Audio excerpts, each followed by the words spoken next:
Hello, and thank you for joining us for this webinar about confronting coronavirus. What's next? Presented by HSMAI.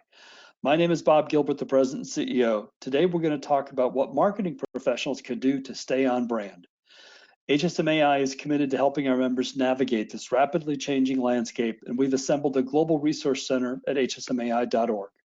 As you may know, this is the 5th webinar in this special series. Recaps and recordings of the previous 4 can be found at that website. They range from legal insights on the pitfalls and protocols of sales contracts, pricing psychology in challenging times, crisis communications and expert insights, as well as staying proactive, a spotlight on sales that was just recorded yesterday. Our purpose today is to identify what you should and could do from a marketing perspective, and now that the impact of the current industry crisis has at least stabilized, or hopefully we're at the bottom of the trough. Now we need to plan for the recovery. Our format will include 3 short presentations, and then we'll take your questions for approximately the last 10 minutes of our time together. Please make note on your screen of where the question box is and be prepared to post your questions here. This webinar is also being recorded and will be available for anyone to view on the HSMAI website for free on demand. Now, without further ado, let me introduce our moderator for today's program, Dan Wacksman, CHDM and CRME, one of the few individuals who has both of HSMAI's signature certifications. Dan's the principal of Sassato, a consulting company helping hotels get things done in marketing, distribution, and technology. He's also a senior advisor to McKinsey & Company and co-teaches the HSMAI Digital Essentials online training class. He also happens to be the current chair of the HSMAI Americas Advisory Board. Dan also teaches at the University of Hawaii, and prior to forming Sassato was the SVP of Marketing and Distribution for Outrigger Hotels and Resorts. Dan, I'll let you take it away. Great, thanks, Bob, and thanks everyone for joining us today. I don't know if everybody knows, but this is actually a sellout webinar, so we're super happy for the great attendance today. And I was talking to Stuart and Tammie, my co-presenters today, and we figured we either really nailed the topic or everybody's already finished with Tiger King and now has some free time on their hands. So we're actually going to go with the fact that we nailed the topic because that makes us feel a lot better. It's also a great topic and a very, very timely topic, as Bob pointed out. So there's been a lot of talk about the impact of the crisis. And now, as Bob pointed out, the initial panic has really started to subside, and we're starting to get a better understanding of the situation. So now we want to focus on what you should and could be doing now from a marketing perspective. We know that the initial inclination and maybe even the direction from your CFO is to slam on the brakes. And while in some instances this might be correct, in others it may really hurt you, especially as you enter into the recovery phase. There are things you could and should be doing now, even if your property's closed. For those who have been furloughed or laid off, these are things you should really be thinking about when you return back to work. And for those who are still employed, you probably have to justify and fight for every marketing dollar. And we hope through this webinar, we can give you some ammunition to defend your point of view and the need to continue to spend, at least to some degree, on marketing. So we've divided this webinar into 3 parts. In the first part, Stuart will be addressing messaging. Then Tammie will be addressing some specific tactical things that you should be considering. And then finally, I'll jump back on and I'll touch a little bit on vendor management, which I think is very, very important during this time, and as well as some initial thoughts on preparation for recovery. And it may not feel like recovery is around the corner, but it will happen and we need to be ready for it. So I want to jump right into it and hand it over to Stuart. Thank you, Dan. I'm sharing my screen. Okay.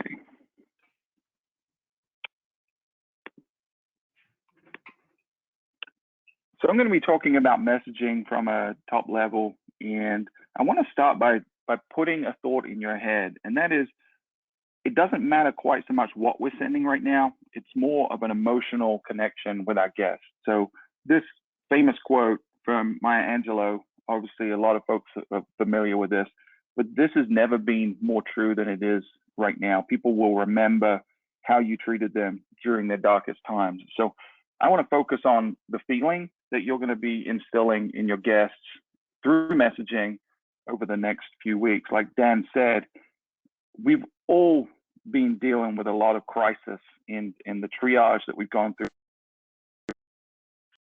is beginning to slow down a little bit. And although we don't see it yet, there is light at the end of the tunnel. But the reality is a lot of our guests have been going through the same things. A lot of our guests are worried about their futures, worried about how to put food on their table right now. So what part do we have as the hospitality industry to play in their recovery and their sanity right now through this crisis as well?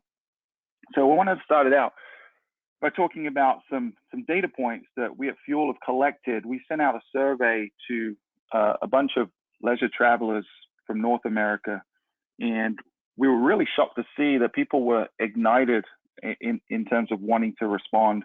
Typically, when we send out surveys to our database, we get maybe a 5% click-through rate. In this case, we saw over a 20% click-through rate of people that went on to submit a survey. And so we actually collected over 10,000 different responses from leisure travelers. This first slide is kind of scary, as it says right there. We asked people, what is the one word you associate with travel right now? What are they feeling? And you can see it's very bleak. There's a lot of negativity there. There's only one positive word that we saw show up at all in the responses, and that was hopeful. And we hope that moving forward over the next coming weeks, as we kind of turn the corner with this thing, that we see that one grow. But right now, it's important to understand where people are in their mindset. Next, we asked people what they were going to do with the money, the stimulus money that the government was going to be sending out to them. And, you know, it's ranging from single people in around $1,400 to couples with kids in the $3,000 range. So we're just interested to know what they were planning on doing with that. But as you can see, they're facing real problems. Most people were opting to either pay bills, buy essentials. Very few people, it actually came bottom of the list, were looking to spend that money on travel. So travel isn't necessarily the thing that they're focused on right now, but we can still play a part in our communication and our messaging. So keeping this in mind, how people are feeling, they're stressed, they're scared, they're worried. There's two approaches we can take. This is an example from Hilton, who did a phenomenal job proactively reaching out, telling people that not only were they creating new policies related to cancellations and rescheduling, but even if you had booked what previously wasn't a prepaid, unmovable, uncancelable rate, they were waiving that. So they proactively anticipated the fear and reached out to guests and let them know they were going to take care of them, and moving forward, they're going to continue to take care of them. This, on the other hand, is an example, and I've redacted the property, but this is a vacation rental group that held the guests' feet to the fire and said, nope, you've already paid for your vacation, and there's no way to get out of it unless you had opted for to pay the insurance. And so this has obviously created quite a stir on social media and a backlash. And I can guarantee that every single guest that was going to stay with them, that's going to lose their money, is not only not going to ever stay with this group again, but they're also going to tell all their friends and all their families about how they were treated and how they feel about it. So that's two extremes. What you should be thinking about is how do you land somewhere on that spectrum closer to the Hilton example and further away from this vacation rental. So as you're thinking about your messaging, most people typically go through it in this order. They think about, what am I going to send today? What deal am I going to send? Where am I going to put heads in beds? What gaps am I trying to fill? Then when am I going to send that message? Who am I going to send it to? And then if they do think of this at all, it's usually at the end, why am I sending it? What I want everyone to really do is flip that on its head and start thinking, why first? Why am I sending a message? What is the purpose of this message? Do I have an objective? That objective might be to sell future vacations, but it also might be to create a connection with my guest in the short term. Then you figure out, who am I sending to? When am I sending? And then finally, what am I going to actually send? What is the content of that? And we'll give some specific examples of that in a second. But really, it does start with why. What is the purpose? What role do you have to play as a property during this unprecedented time? So here's another statistic. So we asked folks, what will motivate you right now during this situation to book? And we were curious to see if there was anything beyond this, discounts. And yes, in fact, more important than discounts is flexibility at this time. The uncertainty that we're all feeling is shared with the guests. So if we can create reassurance through flexibility of cancellations, maybe in some cases even incentivizing them by taking on some of the burden. I've seen properties that are saying, hey, we'll pay 50% of your deposit for you to make a future vacation booking right now.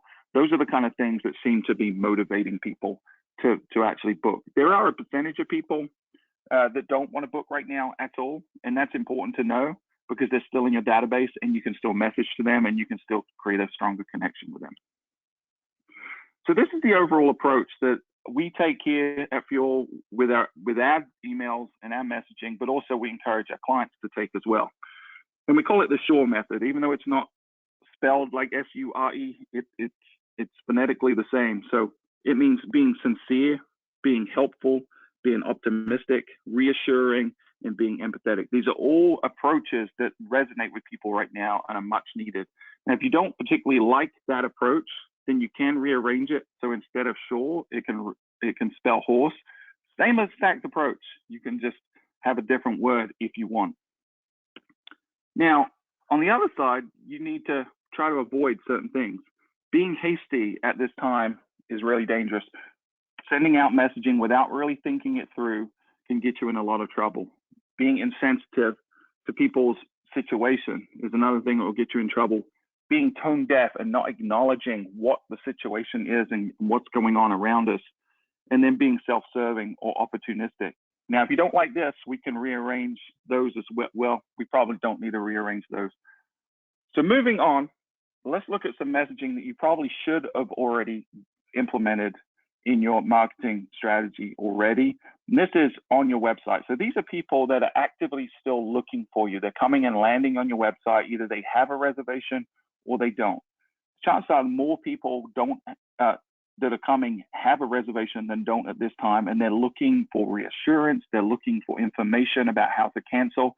So I would encourage you, if you haven't already done this, to really spend some time putting some messaging front and center on your website. Here's an example with In Town Suites where they have a banner at the top of every page on their site that links to a page that just answers all the questions. It has FAQs and it addresses all of the concerns that people might have at this time related to their bookings, related to cancellations. But also beyond that, if people are looking to book, it also addresses things like what you're doing from a housekeeping perspective, how you're keeping guests separated, how you're minimizing guest and staff interactions, really thinking through every question. And if you don't know what those questions are, talk to your front desk staff, talk to reservationists, because they're getting those questions every day. So make a list of all those questions and make sure you're answering it in FAQs and in informational pages within your website. Everyone should have already done that. If you haven't, you need to get that up quick because it can mitigate some of the risk of people canceling right now and also reassure people. Making sure that your policy pages are all updated, but not only updated, making sure that you're highlighting the changes that you've made. Again, it's addressing people's concerns, but you're being helpful and useful. You don't want to bury this. This isn't this small print at the bottom of a long contract. This is stuff you want people to know right now, because if they don't, they're going to call you anyway and ask the questions. And that might lead to more frustration from everyone. And then don't forget your booking engine messaging as well. If there are restrictions in your specific area, make sure when people search for certain dates that you list those out. There's an example where their destination, no one's allowed to stay in hotels until the end of the month. So making sure if people search, they're giving proactive information about that. But you can also add other messaging throughout the booking experience, especially on the credit card page, to again reassure people, make sure they understand that they can cancel without penalty at any time. So let's move a little bit into a different gear and talk about proactive outbound communication. And this could be on email, it could be on social, it could be text message, any way you're pushing out information. It could even be over the phone if you're doing outbound calls, which is a great approach right now, doing outbound calls to address the fears of people. People that are on the books for June maybe are already scared, picking up the phone and calling them and telling them what you're doing to protect their reservation so they don't just panic and cancel is a really good idea right now. But what are people looking to hear? They do want to hear from you. In fact, over 75% of people want to hear something from the property. And yes, they want to hear the typical things about specials and deals in the future, but they also care about themselves and about the staff. So they do want to hear what your COVID policies are, how you've changed, how you've adapted to make things a little bit better and a little less scary for them. So people are looking to hear from you. You just got to figure out what it is you want to say that's going to have the biggest impact. And then we also ask people, what are you willing to do to help a property if you've stayed there before and you had a particular connection with them? And as you can see, the vast majority of people are willing to book a future stay if it's flexible and if there's reassurance. But keep in mind too, some people are willing to go beyond that. Although the numbers are low, there is an opportunity to look for folks to maybe book a future prepaid stay, maybe book order gift cards, or in some cases, people even said they'd be willing to donate if it was a special kind of property and they had a special relationship and that they knew they were in distress. So focus mainly on the offers, the packages, things like that. But keep in mind there is other opportunities out there as well. So I wanted to share a few examples from a top level. Tammie in a second is going to jump into some tactical things, but let's look at this from a higher level, more strategic level, about the kind of things people are doing and why it works. So this first example was an inspirational message from a property I've actually stayed in. It's in Stowe, Vermont, called the Sun and Ski Inn and Suites. And they very early on sent out a message that was very earnest, very humble, and it really focused on the personal touch. I didn't realize I'd stayed there multiple times, and I didn't realize it was a family-owned business. So they talked a little bit about the family and some of the things they're getting up to related to this situation. But most importantly from this message and why it was inspirational is they had this little kind of uplifting metaphor within it that they talked about leaving the lights on. And it was a metaphor for hope and positivity and looking to the future. And this is what we really want to do. We really want to try to get our guests not only feeling positive about us, but also feeling positive about the outlook of the situation as well. So they had this situation where they said they're going to leave the lights on for us, which is obviously a cliche in the industry, but right now, leaving the vacancy light on and saying you can find us when you're ready really sets a good positive tone for future stays with the guests. And I, for one, and I'm a sample size of one, but 100% of that sample size will definitely stay with this property again when I visit that destination.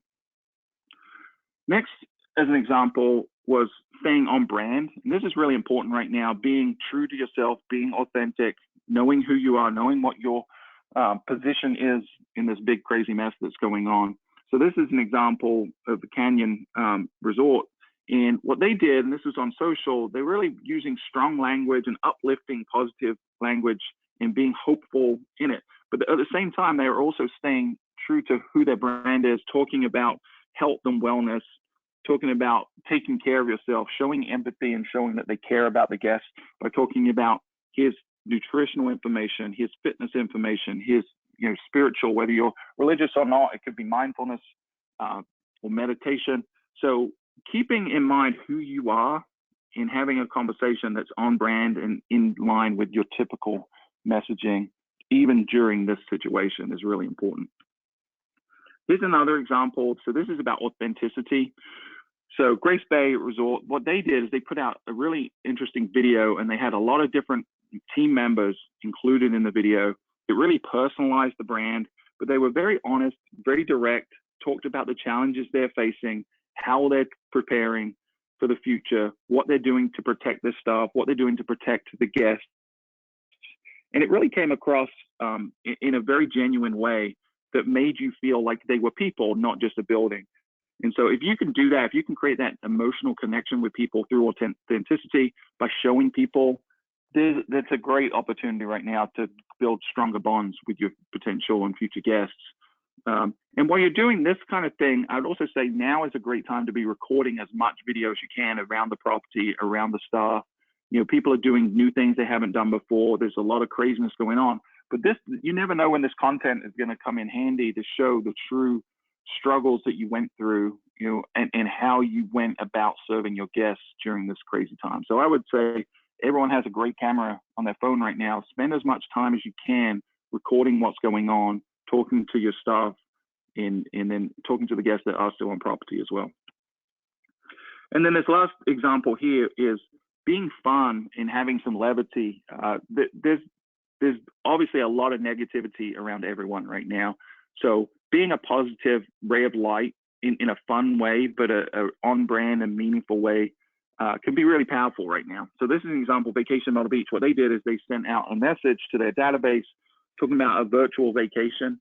So they encouraged people they had a checklist of go get your beach chair and your sunglasses and put on your swim shorts or your bathing suit. And then what they did is they recorded a 20-minute video of the ocean so people could put it on their HD TV and sit there and watch it.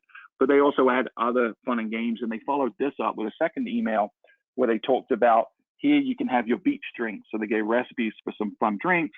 They had some activities for the kids, and then they had a photo contest. So you could also submit your favorite vacation memories as well. So they kind of set it up by giving away this information and showing that they cared about the guests. And then in return, in the second message, they got submissions of photos, which are great assets for the future, but also the email addresses for folks that are not only submitting their entries, but the people that are voting as well. So that was a really neat one. And you know, this is a time when people need a little fun, a little levity in their lives. And if you're the right kind of brand, you can really take advantage of that. So quickly moving on, here's some things to think about when you're messaging. So there's some do's and don'ts right here. I'm not going to go through every one of these because it's reinforcing what we already talked about. Maybe this is a good one to take a screenshot of, and it's a good litmus test as you move forward. But it's really about focusing on future stays, making sure you acknowledge and address fear, that you're providing value all the time. One of the things I've seen being really effective right now is instead of offering a discount, like a 30% off of a future stay, maybe saying if you book direct today, you get a free room upgrade and you get food and beverage credit as well. So people have tight purse strings. We already saw that earlier in this deck. So making sure you're letting their money stretch a little bit further right now is a good lever to pull to try to incentivize demand as well. So those are just a few things you should be doing. I want to also talk about the audience. There are people certainly traveling right now. Here's a list of some that we've been successful at targeting. Airline crews have to stay in places, long haul drivers, families of people that you know, either they're in college or they have some kind of medical issues. There's a lot of types of people that are traveling that you can target. You've just got to really think through what the message is to them as an individual. You can't take a spray and pray mentality when it comes to these kind of audiences. And think about not just your looking at your database and who you can message, but also your advertising as well, and how you can target some of these audiences. And then moving forward, thinking about the timing and when should you be talking to certain people and what's the appropriate time to be sending messages. Now, we all believe in this industry, at least most of the folks I've spoken with, think that this is the order in which leisure travel is going to come back. It's going to start with locals in nearby drive, then it's going to go to the close drive markets, the extended drive markets, and then eventually get all the way out to international markets. But that's going to take time. It's not like we're going to switch a faucet. The traffic is going to come. It's going to be bit by bit. So you be prepared with messaging, with advertising, to think about which of these audiences are going to come back first. What is the timing of that, and how am I being prepared right now by creating offers that are specifically going to target these different groups. So thinking about timing, thinking about your audience, thinking about your message is how you come up with a plan. So final thoughts.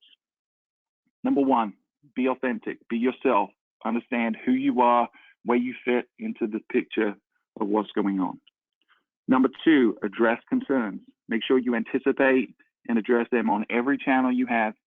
And don't be afraid to be proactive and reach out to guests that are already on the books, or even people that have canceled, reaching back out to them and trying to convince them to book again by addressing their concerns. Why did they cancel? Because they were worried that they weren't going to be able to recoup their money if they didn't show up. Well, you can eliminate that. So addressing concerns, inspire confidence, forward-thinking tone, being positive, adding some levity, and encouraging people to think about future vacations. One of the things we've seen really effective, and I already touched on this a little bit, is doing things like photo contests, recreating your favorite memories from the past with an eye to the future and looking forward to recreating them again. Those are really, really successful right now. And then finally, having a long-term strategy, making sure that you think through all of these things and that you have a plan in place, thinking about beginning with the why. and then working all the way down to the what, but thinking about your audience, thinking about your timing, and make sure you're looking at that from a big picture perspective, not just work day to day and figuring out what to send out today. More about, am I trying to accomplish 30, 60, and having a plan. So hand it over.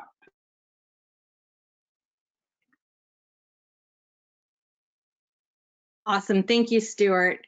Oops, hold on. There we go. So Stuart did a great job talking through messaging and really how to shore up your messaging. There was no horse stuff in there. It was great content. So I'm going to shift gears a little bit and talk about a little more detail on tactics and channels and how to basically think through what's going on today and really shoring yourself up to be ahead of the curve when it comes time for recovery. And so we're going to focus a little bit on the website, your local and social channels, digital marketing, and then email marketing. So it might be a little bit late, but it goes without saying, you really want to be documenting your marketing functions. I have heard way too many horror stories of hotels and other companies reaching out to their previous agencies, begging them for logins and for access because the person at the property, the person that handled all that, is not with them anymore. And so I would highly recommend, as you're going through this time, making sure you're documenting your functions. And even if it's something as simple as, hey, we're shutting down the hotel, what are we doing? So you can reverse those steps when it comes time to open back up. Starting with, you want to be looking at your website. Stuart spent a lot of time talking about COVID messaging. We think that's very important. You should absolutely have that on your website. But I would also highly recommend just checking your website for accuracy. Now's a good time to be looking at, is the information still correct? We talk about our restaurant, but is our restaurant even open? And have the hours changed? What about our spa or other outlets? Making sure that you've got the right things there. Through not just the COVID messaging and all the things you're doing to be clean, but can you increase your relevancy by talking about other activities, other things? So this is a group in Mexico that's created this hashtag around Better Together and talking about, staying home's fun too, and we're going to work with you. And they have a banner on their website that leads to a landing page with a lot of engaging content that they're continuing to add to over time. And then from there, there's soft calls to action and trying to get people to not only engage, but hopefully to book a future reservation. So we would have to remember, and Stuart's stats show there are a lot of people that will book with us as soon as they're able to. My favorite on this one is the around the world in 80 clicks. I thought that was quite fun. Another thing, and this is becoming more and more prevalent, is zero clicks. Zero clicks a major trend. If you look at the two examples on the screen, the one on the left, these are both searches for if the hotel allows pets. The one on the left is going to the hotel. The one on the right is going to bring Fido. I see a lot of examples that go to Kayak and Expedia and other third-party sources. Questions related to COVID are on the rise as well. So to Stuart's point earlier about having COVID content on your site and having those FAQs, Google just released schema around COVID. So making sure that you've updated that information on your site as well and have the right schema is going to help make sure that you're showing up for searches that are related to things are not only around the crisis, but around things that are relevant to your property. Now there's a lot going on here, so I'm going to distill it in two different things. This is not the year of mobile. The year of mobile was several years ago now. Mobile is more and more important. And as we come out of the crisis and head into recovery, we really believe that the recovery stage is going to amplify or make even worse or highlight and showcase those weak spots in how your site converts mobilely, traffic-wise. So we're seeing that mobile, even with what's going on, is still more than 50% of all traffic, although desktop is gaining a little bit because a lot of us are actually staying at home and not necessarily on the run. But what we're also seeing is that still the more time your site takes to load, your bounce rates dramatically increase. People aren't patient, especially right now. We're all impatient, we're all frustrated, and we want information now. And we believe that post-crisis, once we come out of this, our consumers, our users, they're going to be really sensitive to what's going on and to any flaws. And the longer it takes, they're just going to go elsewhere to find what they need. So I think 4 things to be looking at right now, and you may or may not have the dollars or the funds to do these things, but again, keep this in mind as we can start to come out of it. Really look at your mobile site. So just as I said, look at your website for accuracy and information. Look at the mobile version. You shouldn't have a separate mobile site, but the way it lays out on the device. And think through the calls to action that are important right now. Probably things like your FAQs and a little more top of funnel. You can create light boxes and offers for news or updates. You can have, if you have a restaurant, you have other sources on site, create your booking engine and the flow in a way that makes it easy to navigate to either. And then look at ways to do things like geo-targeted content. We really believe that as the audiences come back, they're going to come back, staycations and more locals first. Why not have targeted content, geo-targeted to those locations where you're going to come first? Now's also a great time to look at some experiments and how can you improve conversion, because every ounce of conversion improvement can be huge right now. And also, for those of you that don't have a site that's ADA conforming, now is a great time to be looking at that. And what do you need to do? What steps do you need to take to make sure your site is ADA conforming? Lastly, not going to go through all of the technical in detail. This is a subset of Search Engine Land's periodic factors of SEO. It's a great tool to look at if you geek out on technical stuff like I do, but definitely looking at, how quickly do your pages load? Do you have the right content? Do you have your images, your videos, news, and are they structured in a way that the search engines can read them? This is just a few examples. I'm happy to share a link with all, the whole periodic table, and then look at what you're doing, look at what your competitors are doing. Again, to come up with a game plan as we come out of this and into recovery and growth, what can you be doing to get ahead? Because again, it's going to be about who can be fastest to market on the recovery side. Now let's talk a little bit about local and local search updates kind of during COVID-19. So you may have heard on the news, Google is prioritizing healthcare and other industries, so certain changes may take a while to get updated. We're seeing, at least from Milestone's perspective, not a ton of delay. Things are moving fairly quick. But what you want to make sure is that your content and information out there is accurate, because that's what's getting pushed to, whether we're talking about the search engines, whether we're talking about sites like Foursquare or Yelp or Apple Maps or the data aggregators. Those are the channels and the information that gets pushed to apps we're using every day, whether it's Yelp, whether it's Uber, your OnStar, your mapping solutions. And so it's really important to make sure that that information and maps are updated. And I really try to go a little tactical here. A couple things that you can do that have started recently, COVID. So one of the things and I'm using Google as an example, but Bing, Yelp, TripAdvisor, Facebook, Foursquare, Apple Maps, they all have certain sections of these that you can go in and update. The question I often get asked, what do I do if I'm a branded property? Hopefully your brand's doing this for you, but confirm, and if not, talk to them. You want to make sure your information is as accurate as possible.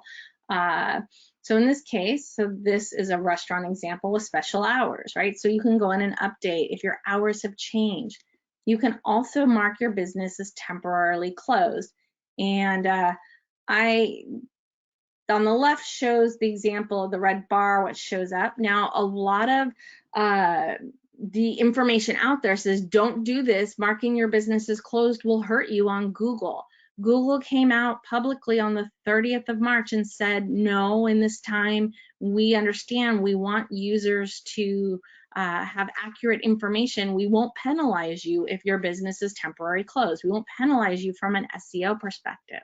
So we believe it's important to do that from a user experience. It doesn't hurt you from an SEO experience, But I will say I've had a couple clients tell me there are local laws and ordinances that make them not want to do that from a legal perspective. So definitely talk with your teams about what's best for you. Thought it was really interesting. I did a walk on Sunday, and you can see, Westfield Valley Fair, Santana Row, Winchester Mystery House, all showing temporarily closed. So you can see how the listings play out. Another thing is updating attributes. Google's added a lot more attributes, especially on the restaurant side, showing dine-in, takeout, delivery. They have also said in the short term during this crisis, they will not penalize you if you change your name. I thought this was interesting because usually they do. XYZ restaurant - curbside takeout available or delivery available. And then make sure you go in and update all of your different delivery sources and things so that, again, giving consumers as accurate information as possible. In this time where our grocery stores aren't open the same hours, restaurants are definitely not open the same hours, it's really important you want it to be as accurate as possible.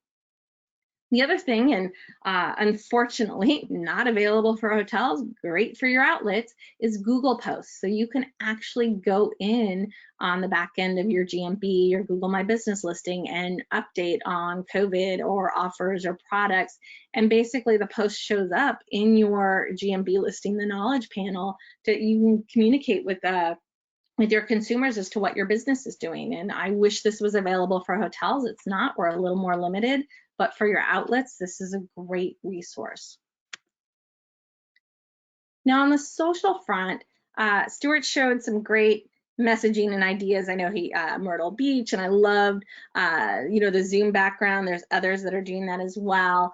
Disney, I have several Disney backgrounds. In fact, I came to my team from Andy's room just earlier this morning on our team call.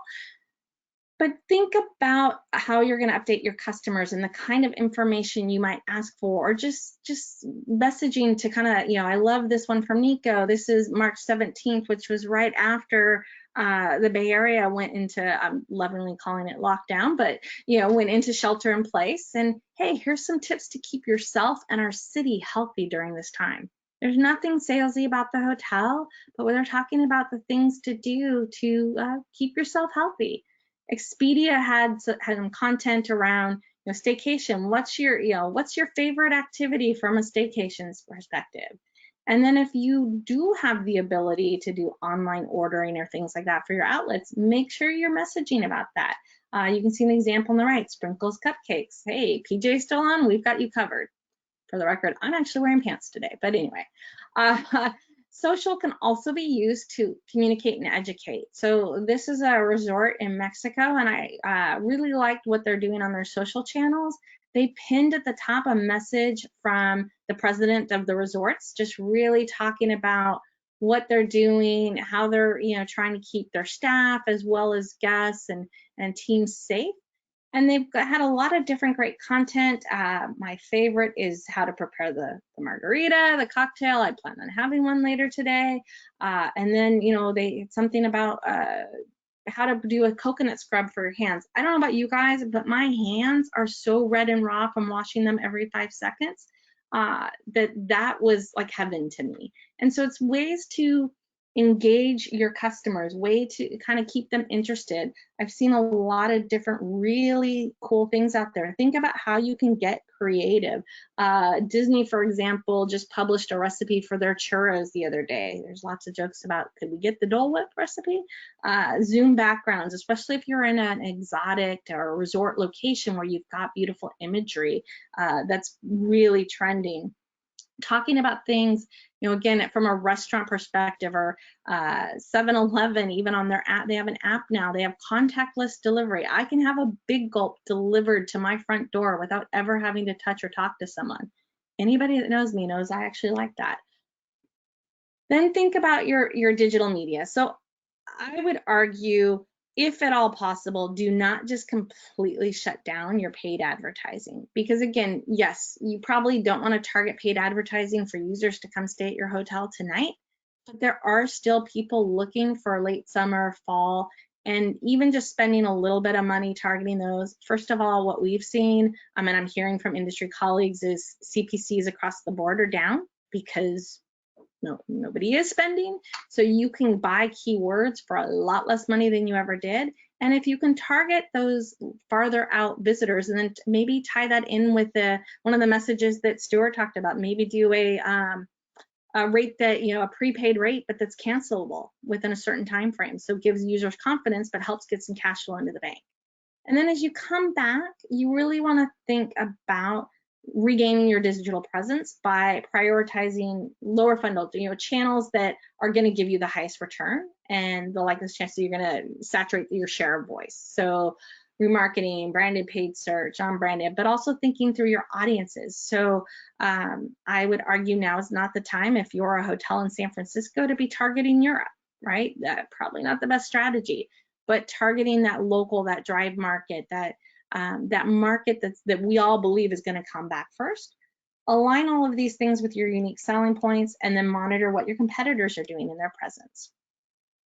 Lastly, on the email side, you want to make sure you're cleaning up your database. Now is a great time to do all those things you've been wanting to do.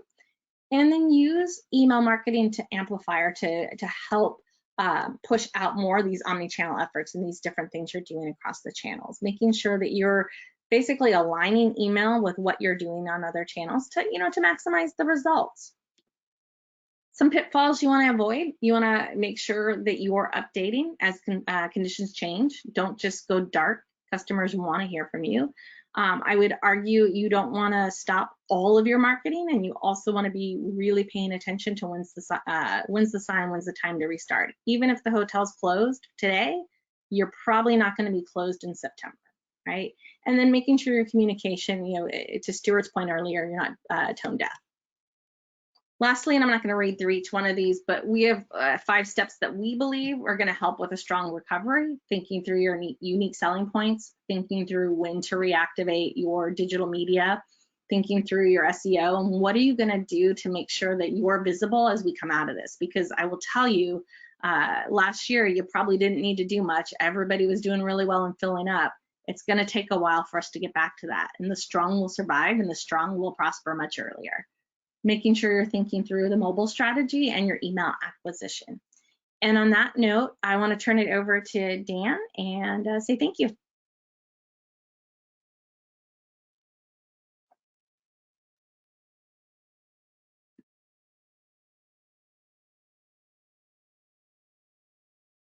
All right, it would help if I took off mute. You would think by now I would have figured that one out, right? With all these Zoom meetings and everything. Thanks, Tammie. I'm sure you're all familiar with the saying that rising tide lifts all boats, but we don't often talk about the fact that this also works in reverse. And at the moment, we're at a very, very low tide, and that impacts the entire hotel ecosystem. And from a marketer's perspective, it means it affects not only our hotels, but also our marketing vendors. And if you have the right vendors, you probably consider them to be partners, and this is a good time to be talking to your partners. And when the financial tide is low like it is now, the inclination is always to cut costs as deeply as possible. And clearly we've been seeing this in the industry with layoffs, hotel closures, and in many instances, this may be the right decision, but sometimes I think, as you saw in Tammie and Stuart's presentation, this is not always the smart thing to do. Going dark can have long-term negative implications. You really should leave enough gas in the tank to prepare for the recovery so that you're ready for when demand starts picking up. You really don't want to be in a position where demand's starting to pick up and you're not ready to capitalize on it. And in the hotel space, in many cases, we rely very heavily on our marketing vendors or our marketing partners for key aspects of our marketing efforts. So I did want to take a few minutes in today's webinar to talk about the approach to partners during the crisis.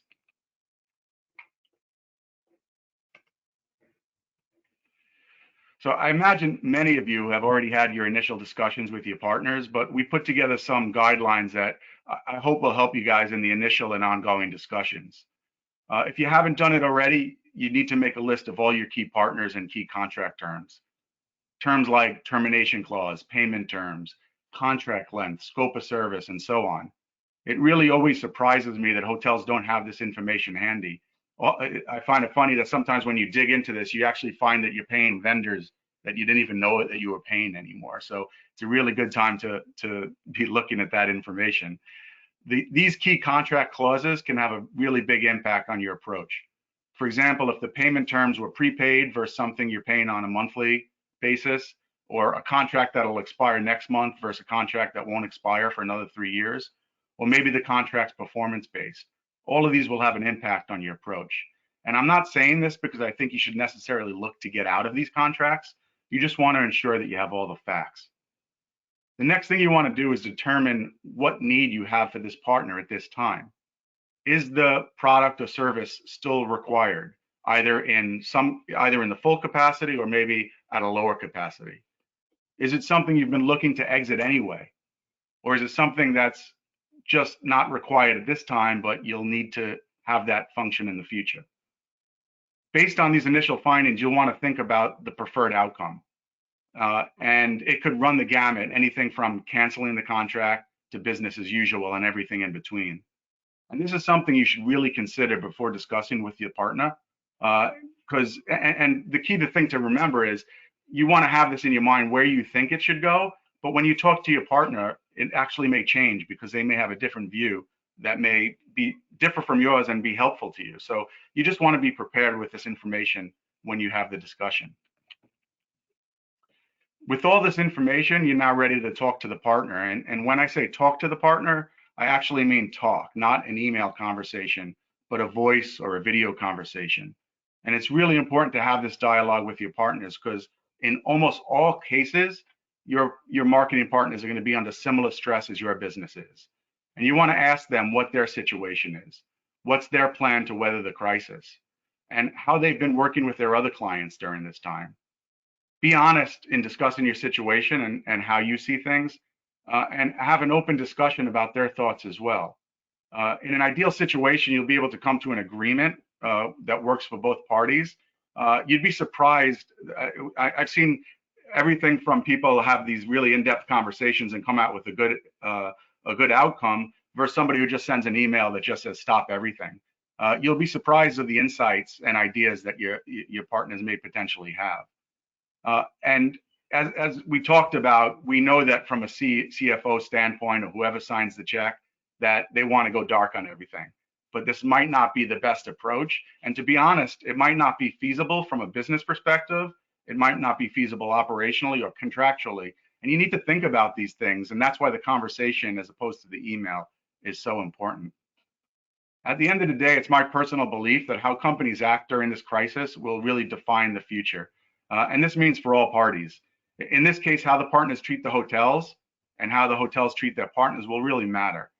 You may end up working out a perfect solution, or you may end up coming at loggerheads, but both sides need to make a good faith effort to be a good partner.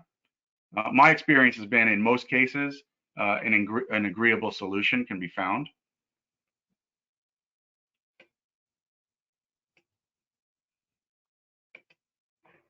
I do want to touch briefly on moving from crisis to recovery.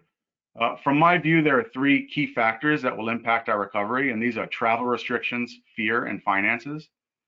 Travel restrictions will likely be lifted in a rolling manner and take some time, which means awareness of which markets you think are going to come back first is going to be even more important. Local business and drive markets will come back first, most likely, followed by short haul and over time long haul. The next hurdle to overcome will be fear. The psychological impacts of the crisis will be long lasting, as will the day-to-day implications of our lifestyles and our travel habits that are going to change as a result of this. Stuart talked about how to address this in your messaging, and clearly messaging really needs to be on point. From a financial perspective, some economists have projected unemployment will go as high as 32%. Absolutely amazing number. To put it into perspective, the highest unemployment rate during the Great Depression was 25%. And many of these employees will be rehired, but regardless, this crisis will put a huge strain on people's finances. And while there may be pent-up demand, there may not be the financial wherewithal to act on it. And clearly, this is a dynamic we need to understand when we're planning our marketing. So how do we prepare for these hurdles? Well, as mentioned, recovery is going to start close to home and with local drive markets and eventually work its way to long haul. But we need to prepare messaging, campaigns, pricing, packaging around these markets now. We don't want to wait for this. You'll need to develop the strategy and approach, as the old strategy and tactics are not likely to be appropriate in this new reality. This is something you should be spending time on now, so you're ready to implement this. And so to be clear, you should be developing this strategy, your creative assets, your campaigns, your pricing, your packaging. This is stuff you should really be thinking about and developing now. I can guarantee you that many of your competitors will not be ready for when the recovery starts with this new messaging. And I can equally guarantee you that the OTAs will be ready. We all know that historically, after a crisis, there tends to be a share shift back to the OTAs, and you don't want to lose your hard-fought gains.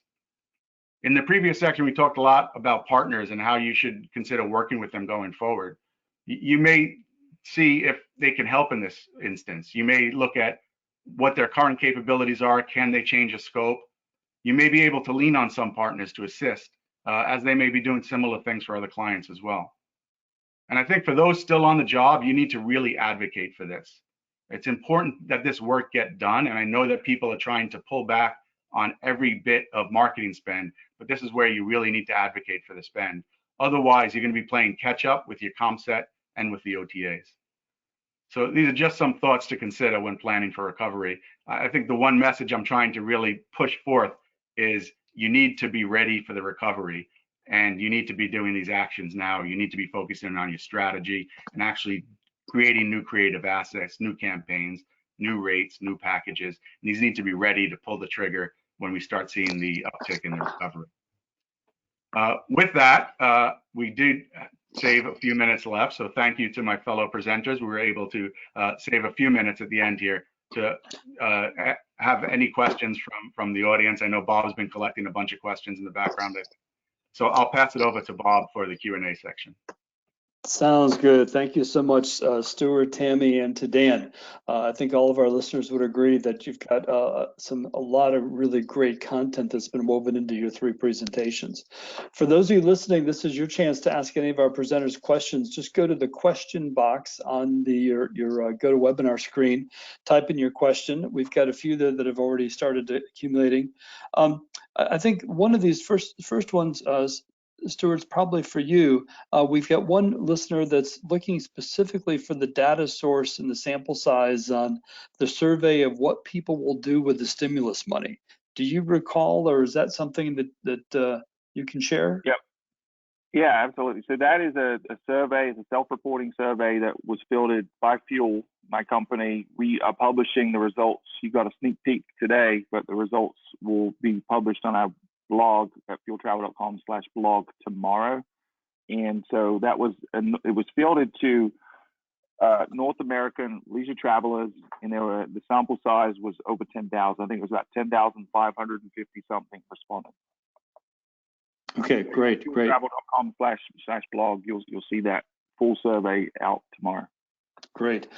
Stuart, one other question that popped up while you were speaking, and then we'll move on, was talking about specifically Massachusetts, where the governor's banned hotels from accepting, non-essential travel. How would you tailor messages on the website to get that point across, but, with an emphasis that we'd like to welcome them back, when we're permitted? Any suggestions for that hotel? For sure. So I think you want to look at the dates people are searching, and hopefully you have a booking engine that's flexible enough to provide announcements to the guests as they search. So if they're searching for dates where things are closed off, knowing that if someone's searching for September or October, you don't need to show them that messaging. I think that's appropriate. But I would always err on the side of being generous with information and have a COVID page which discusses everything going on, both at your local level, at the property level, what you're doing to deal with, sanitizing rooms, all the updates you've made to policies, staffing, things like that. So I think more is the way I would approach it, but also think about it from a contextual standpoint. Where is the guest at the moment, and how do I communicate the right message to them at the right time? And the booking engine is certainly an important part of that, because you have more information if you know what dates they searched. Okay. This is a question I think all three of you might want to take a quick stab at in just a minute or less per person, but how do we know when's the right time to start the marketing? There's so many variables in that. Anybody have any quick words of wisdom? Dan, you want to start off on that one? Sure. Again, Dan. I mean, I think when you look at the three things I put there: restrictions, fear. The first thing you need to understand is the restrictions, right? So there's some areas have certain restrictions in place, and obviously you don't want to be insensitive to the restrictions. But I think you'll start seeing you want to take a look at your search volume, both on your website and your booking engine, and I think that's a good forward-looking indicator, as well as any OTA bookings. As you start to see OTA bookings start to be one of the first indicators as well, and then obviously following the news and the markets and what's going on.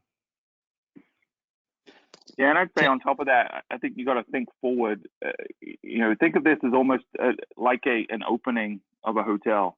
You don't start marketing the day you open the doors for a hotel. You start 6 months before you open the doors, because you've got to get momentum. You can't just switch on a faucet and expect demand to just show up. So you need to be thinking about it now. A lot of our clients are still running, all but at lower levels, they're still running advertising because it's so cheap right now, because so few people are doing it. So I would look at your local market and the specific situations and really try to get targeted with the messaging you're sending out. There are still people traveling. Like I said, there's airline crews, there's long haul drivers.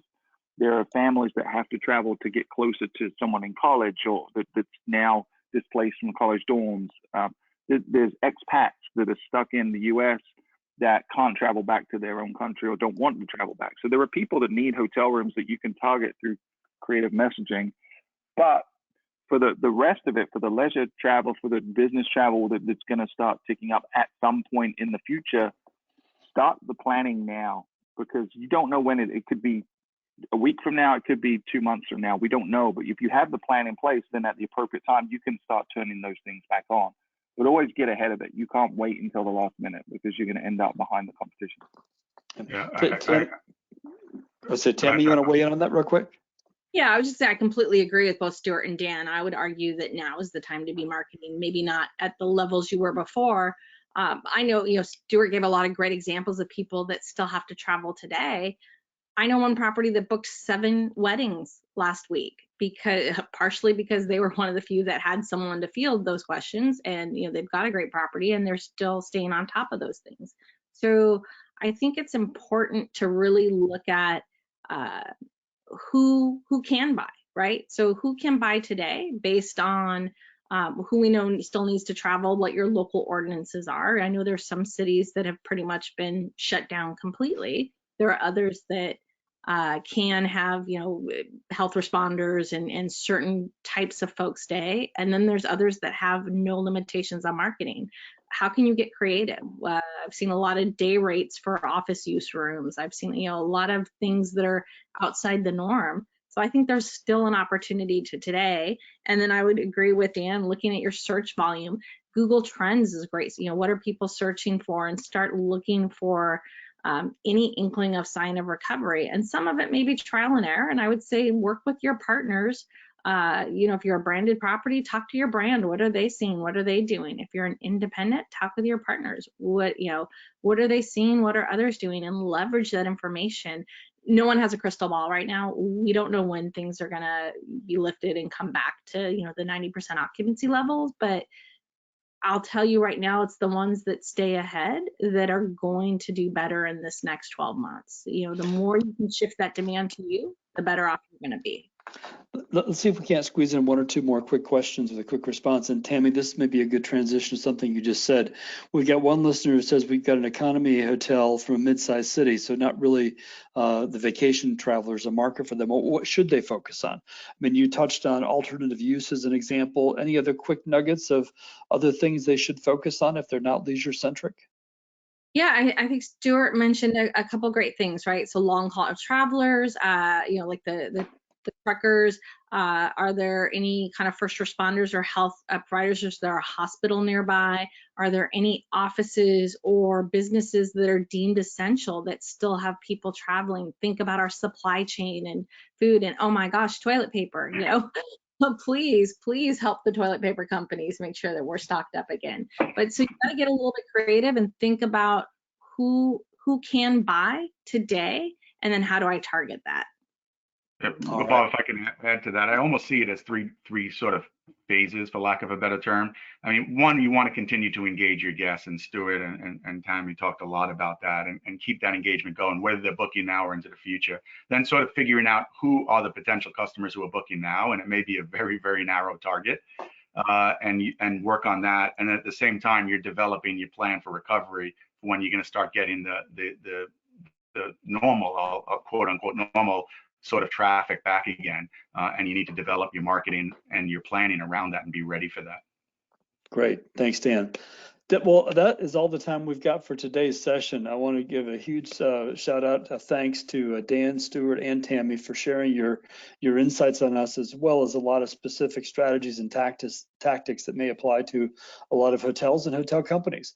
And thanks to our live viewers for joining us. As I mentioned earlier, we will be sending you a link to the recorded version of this program. It'll also be posted on the HSMAI website, where you and others on your team can view it on demand, so you'll have access to all the slides and the data points there. Thank you again for joining us today. Stay well, and our best wishes to all of you for a successful recovery. Thank you.